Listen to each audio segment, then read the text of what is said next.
होगा ही श्रम कानून से। आप ज्यादा से ज्यादा अधिकार छीनोगे, आप यूनियन बनाने के अधिकार छीनोगे, आप न्यूनतम वेतन कम करोगे, आप पीएफ ईएसआई को बंद करोगे, तो ज्यादा से ज्यादा विकास तो पूंजीपतियों का होगा ही। जो फैक्ट्रीज में परमिशन लेना पड़ता था कि आपको निकालने से पहले सरकार से, उसको 100 से बढ़ाकर 300 कर दिया गया है। तो ये मोदी सरकार मजदूरों के हित के बिल्कुल विपरीत सोच रही है। और साथ ही जो पुरानी सरकारें थी, हम ये नहीं कहना चाहेंगे कि वो भी हित में सोच रही थी, पुरानी सरकारें भी अहित में सोचती थी, ये सरकार भी अहित में सोचती है। मजदूर कानून पहले सरकारें नहीं ला पाई, ये मजदूर आंदोलन की जीत थी। अब ला दी है मोदी सरकार, ये मजदूर आंदोलन की हार है और इससे जरूर विकास होगा, लेकिन पूंजीपतियों का विकास होगा, आम जनता और मेहनत करने जनता का नहीं। सिद्धांत, किस तरह से देखा जा रहा है जो श्रम कानून के बदलाव है, लगातार सरकार कह रही है कि इनकी बहुत वक्त से जरूरत थी, लेकिन इस पर पिछली सरकारों ने काम नहीं किया। हमने आकर किस मजदूरों के विकास का काम किया है। बिल्कुल, ये वो बात ठीक कह रहे हैं कि जो पिछली सरकारें नहीं कर पाई वो ये सरकार कर दी है। और विकास की भी जो बात है वो भी एक उनके नज़रिए से ठीक है। हम बस इतना कहना चाहते हैं कि जो श्रम कानूनों को बदलने की बात हो रही है, श्रम कानून यही दिखाता है कि जो दो वर्ग में बटा हुआ समाज है, जो मालिक वर्ग है और जो मजदूर वर्ग है, उनके बीच जो बैलेंस ऑफ पावर होता है, क्योंकि दोनों का जो हित है बिल्कुल एक दूसरे का अपोजिट है। अगर आप वेतन ज़्यादा देंगे तो आपको प्रॉफिट कम होगा, अगर आप प्रॉफिट का आपको ज़्यादा करना तो आपको वेतन कम देना होगा। इसी का बैलेंस मजदूर कानून में निहित होता है। ये मजदूर कानून जितने ज़्यादा सशक्त होंगे उतना ज़्यादा प्रॉफिट में दिक्कत होती है। और जो पिछली सरकारें करना चाहती थी, जो हर सरकार करना चाहेगी एक लिबरल डेमोक्रेसी में, कि ज़्यादा से ज़्यादा ये मजदूर कानूनों को वीक किया जाए, ज़्यादा से ज़्यादा इनको ज़्यादा कमज़ोर किया जाए। लेकिन क्योंकि पिछली सरकारों के पास एक ऐसा जन आंदोलन की स्थिति नहीं थी जिसमें वो ये काम कर दे और उसका विरोध नहीं हो, इसलिए पिछली सरकारें ये काम नहीं कर पाई। मोदी सरकार जब से आई है तब से इसके पास तमाम, एक तो मीडिया को कैप्चर करके, दूसरी तरफ सोशल मीडिया को कैप्चर करके, तमाम जो डेमोक्रेटिक इंस्टीट्यूशन से उनको भी कैप्चर करके, ये जो एक जन आंदोलन खड़ा किया है जहां पर आप कोई भी अगर विरोध में आवाज़ उठाओ तो उसको आप दबा देते हैं। ये करने की वजह से ही अभी जो श्रम कानून नए आ रहे हैं, जो श्रम कोड आ रहे हैं 4, जिसमें 44 श्रम कानूनों के बदले 4 श्रम कोड आए हैं, उनको ये रिप्लेस करने की स्थिति में आ गया है। और आज अगर आप विरोध में आवाज़ उठाते हो तो आपको तमाम ब्रांडिंग किया जाता है कि आप नक्सली हो, जिहादी हो, ये जो अर्बन नक्सल के तमाम वो किए गए हैं।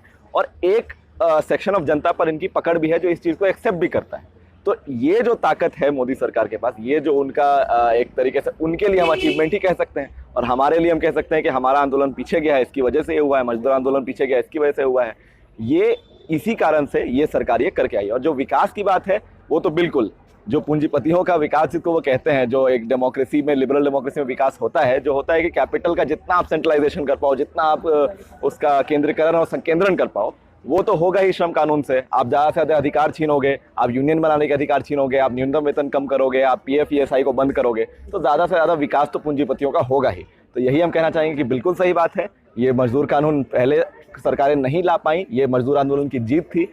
अब ला दी है मोदी सरकार, ये मजदूर आंदोलन की हार है और इससे जरूर विकास होगा, लेकिन पूंजीपतियों का विकास होगा, आम जनता और मेहनत करने जनता का नहीं। सर, मोदी सरकार में जो मजदूर संगठन है बहुत सारे, वो कमजोर हो गए हैं और उनको कमजोर कर दिया गया है।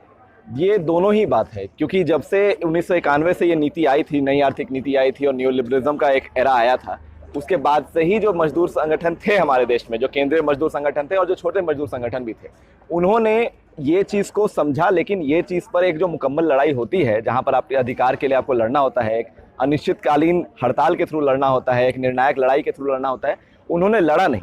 और वो 1 दिवसीय, 2 दिवसीय, 3 दिवसीय की जो प्रतीकात्मक हड़तालें होती हैं, प्रतीकात्मक लड़ाइयाँ होती हैं, उसको वो आगे बढ़ाए। इससे होता ये है कि आप वो 3 दिन या 2 दिन की हड़ताल सफल कर लोगे, लेकिन उसके बाद जो आपको अपना पॉइंट प्रूव करना होता है कि हमारी बात मानो, नहीं तो हम एक अनिश्चितकालीन लड़ाई में जाएंगे, निर्णायक लड़ाई में जाएंगे, वो उन्होंने नहीं किया। और इसकी वजह से जो तमाम सरकारें थी उनका मनोबल भी बढ़ा है, और जो तमाम मजदूर विरोधी ताकतें हैं उनका भी मनोबल बढ़ा है। तो ये अपने आप में एक कारण था कि मजदूरों का भी इनसे एक हद तक विश्वास उठा, कुछ मजदूरों का, और ये कमज़ोर हुई। और लगातार सरकार की तरफ से तो हमला हुआ ही है, मजदूर कार्यकर्ताओं पे भी, मजदूर संगठनों पे भी। तो दोनों ही बात है, वो खुद की गलतियों से भी कमज़ोर हुआ है मजदूर आंदोलन, और जो सरकार है उसने भी ये तमाम कोशिशें की हैं कि मजदूर आंदोलन और मजदूर संगठन और कमज़ोर हो, और ये लगातार होते भी जा रहा है। लेकिन मजदूर आंदोलन कमजोर होने की वजह ये भी तो है ना, ट्रेड यूनियन एक साथ काम नहीं कर रहे, कहीं ना कहीं उनमें भी दिक्कतें हैं। ट्रेड यूनियन का विभाजन की तो एक इतिहास रहा है, और ट्रेड यूनियन का विभाजन आज हम इस तरीके से देख सकते हैं कि आज केंद्रीय ट्रेड यूनियन में 12 यूनियंस मौजूद हैं, जिसमें से करीब 4-5 यूनियन ऐसे हैं जो लाल झंडे के, और जनता ये बात उतनी ठीक से नहीं समझती। जनता को लगता है लाल झंडा मतलब कम्युनिस्ट पार्टी, और कम्युनिस्ट पार्टी तो एक ही सारे यूनियन होते हैं। इसमें विभाजन है, लेकिन ये विभाजन का दौर अब धीरे धीरे जैसे हमले बढ़ रहे हैं वैसे वैसे विभाजन का दौर भी अब कम हो रहा है, और लोग अब ज़्यादा, मजदूर संगठन भी ज़्यादा इस पे एक्सेप्टेबल हो रहे हैं कि हम लोग साथ में काम करें। सेंट्रल ट्रेड यूनियन से एक प्लेटफॉर्म बन चुका है, उसको वो लोग तेज़ी से आगे ही बढ़ा रहे हैं। जितने भी अभी तक हड़तालें पिछले सालों में हो रही हैं वो सारे एक जॉइंटली हो रही हैं। वो ये भी आह्वान कर रहे हैं कि जो जितने भी तमाम छोटे संगठन हैं वो भी उनके साथ आएँ। हमारी बस ये जो भी मजदूर संगठन ऐसे हैं जो सही में मजदूरों की लड़ाई निर्णायक ढंग से आगे ले जाना चाहते हैं, उनका कंप्लेंट ये है, उनकी डिमांड ये है कि आप प्रतीकात्मक लड़ाई से आगे बढ़ो। यहाँ पे दिक्कत आ जाती है, यहाँ पे विभाजन का होता है कि हम क्यों ट्रेड यूनियनों में भी इतना ज़्यादा विभाजन है। कुछ तो आइडियोलॉजिकल है, लेकिन सरकार का पक्ष है जो लेवल कानूनों में बदलाव कर रही है कि कहीं ना कहीं जो देश की तरक्की है उसमें रुकावट है ये कानून। देश की तरक्की का जो पैमाना है वो तो दो है ना, या तो आप देश की तरक्की ये मानते हैं कि जीडीपी बहुत बढ़ जाए, वो ठीक बात है। जीडीपी जो बढ़ रहा है या जो मुनाफा बढ़ रहा है उसका जो अंततः रिजल्ट है वो जा किसके पास रहा है। हम देखें कि जीडीपी बढ़ती है और इनइक्वालिटी बढ़ जाती है। हम देखते हैं जीडीपी बढ़ती है और जो तमाम आंकड़े हैं जो दिखाते हैं कि कितना 1% के पास कितनी पूंजी है, वो 50% था, फिर 60% हुआ, फिर 70% हुआ। तो जीडीपी बढ़ता है, लेकिन अगर इसका जो फल है ये आम जनता और मेहनत का जनता तक नहीं पहुंचेगा तो ये कैसा विकास है। तो हम यही मानते हैं कि पूंजीवादी जो व्यवस्था है उसमें जो विकास होता है वो यही विकास होता है, और हम इस विकास के फेवर में नहीं, हम उस विकास के फेवर में है जो सही में मजदूरों और आम मेहनतकश जनता के पक्ष में हो वो विकास। तो क्या मोदी सरकार मजदूरों के हित में नहीं सोच रही? हम तो मानते हैं कि मोदी सरकार मजदूरों के हित के बिल्कुल विपरीत सोच रही है, और साथ ही जो पुरानी सरकारें थी, हम ये नहीं कहना चाहेंगे कि वो भी हित में सोच रही थी। पुरानी सरकारें भी अहित में सोचती थी, ये सरकार भी अहित में सोचती है। फर्क बस इतना है, क्वालिटेटिव तो हम कोई फर्क नहीं पाते हैं। क्वांटिटेटिव फर्क ये है कि जो कांग्रेस सरकार पिछले दशकों में करना चाह रही थी उसको ये मोदी सरकार ने बहुत मास्टर स्ट्रोक, जो ये खुद को बोलती है आपदा में अफसर जैसी चीज़ें बोलती हैं, उसमें एक धड़ल्ले से काफ़ी सारी चीज़ें लागू कर दी गई हैं। और हम लोग जो विरोध कर रहे हैं वो ही इसमें कमज़ोर हो गए हैं कि कितना विरोध किया जाए, और इन द सेंस कि कितने सारे मांगे हमारे सामने आ गई हैं जिनका एक प्रतीकात्मक से आगे बढ़कर एक निर्णायक लड़ाई की तरफ कैसे आगे बढ़े, ये हमें आज सोचने की जरूरत है। क्या पॉइंट है जिन पे ये कानून जो है कमजोर होता है, जिन बदलावों से ये कानून कमजोर होता है और पूंजीपतियों को फायदा होता है? इसमें जो 4 कोड हैं उसमें तमाम प्रावधान है। जैसे एक तो है कि न्यूनतम वेतन का है। न्यूनतम वेतन के लिए जो वेज बोर्ड वगैरह होते थे उसको हटा के पूरा ताकत केंद्र सरकार को दे दिया गया है, और ये पूरे इंडिया में होगा। मतलब स्टेट गवर्नमेंट से जो पावर था उसको हटा दिया गया।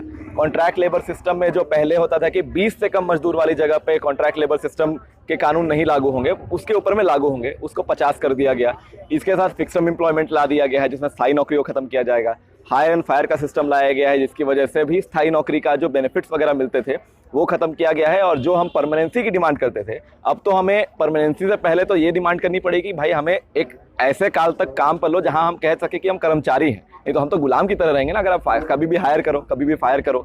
जो सेफ्टी के कानून थे उसको भी 100 फैक्ट्रीज, जो 40 से नीचे की फैक्ट्रीज थी उसको 80 कर दिया गया है। जो फैक्ट्रीज में परमिशन लेना पड़ता था कि आपको निकालने से पहले सरकार से, उसको 100 से बढ़ाकर 300 कर दिया गया है। तो ये तमाम प्रावधान है, और भी प्रावधान है लेकिन यहाँ पे बोलना मुश्किल है और उसको याद करना पड़ेगा। लेकिन हमने जो बुकलेट्स निकाले हैं उसमें ये चीज़ है। आज नोटबंदी की सालगिरह है, 3-4 साल के दौरान कितना बदलाव देखते हैं अर्थव्यवस्था में आप? देखिए, नोटबंदी जिस चीज़ के लिए लाई गई थी वो भी जो मैंने पहले बोला है वो एक तरीके से पूंजी का जो संकेंद्र और केंद्रीकरण होता है उसमें जो इनफॉर्मल सेक्टर, हमारी जो इकोनॉमी इनफॉर्मल सेक्टर से डोमिनेटेड है, उसमें लगभग देश की 70% आबादी जो है वो रोज़ कमाती रोज़ खाती है। उसमें आप अगर 86% करेंसी को ख़त्म कर देते हैं, क्योंकि 500 और 1000 के नोट बहुत ज़्यादा प्रचलन में थे, 86% करेंसी वही थी, उसको आप ख़त्म करते हैं तो उससे जो तबाही हुई वो किसी से छिपी हुई नहीं। हम देखते हैं लोग लाइन में लगे रहे, रोते रहे, बहुत लोग की जानें चली गई, वो आपको बताने की ज़रूरत नहीं है। उसकी सालगिरह से जो आज आप बोल रहे हैं 4 साल पहले वो लागू किया गया था, देश उभर रहा है, इसका मतलब ही है कि कुछ बुरा हुआ होगा तभी उभर रहा है देश। और जितनी भी इकोनॉमी में डैमेज हुआ है वो डैमेज उनके लिए हुआ है जो रोज कमाते रोज खाते थे, लेकिन जो बड़े पूंजीपति हैं, बड़े धन्ना सेठ हैं, उनको तो फायदा हुआ है। आज मुकेश अंबानी तो चौथे नंबर पे पहुंच गए ना, आज चौथी सालगिरह है, और इसी के साथ एक और नंबर मेल खाता है कि मुकेश अंबानी आज वर्ल्ड में चौथे सबसे अमीर आदमी बन गए। और लॉकडाउन भी एक तरीके से वही तबाही फिर से किया है। तो जो एक इकोनॉमी उभर भी रही थी और जो इनफॉर्मल सेक्टर है वो अपने आप को सेटअप कर भी रहा था, वो लॉकडाउन में जो बचा कुचा था वो भी वो खत्म हो गया। तो ये दिक्कत है जो नोटबंदी के साथ आई है, और नोटबंदी को समझने के लिए तो हमें ये भी समझना पड़ेगा कि पूंजी कैसे काम करती है। खैर वो थोड़ा ज्यादा लंबा हो जाएगा।